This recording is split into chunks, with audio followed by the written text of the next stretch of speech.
The winner of the social impact category for this year, the winner is BT.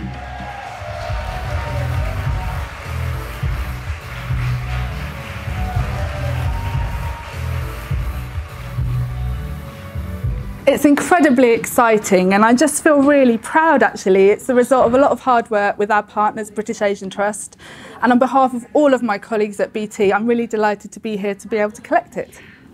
I think UK India Week is a really important marker in the calendar actually. I was there on Monday at the House of Commons for the announcement of the 100 power list, and it was incredible that there was an all-female list, and also we had a presence at the Social Impact Forum, and then to be here this evening, I think it just shows that there is a really strong relationship between these two nations, and it's brilliant to be able to celebrate that.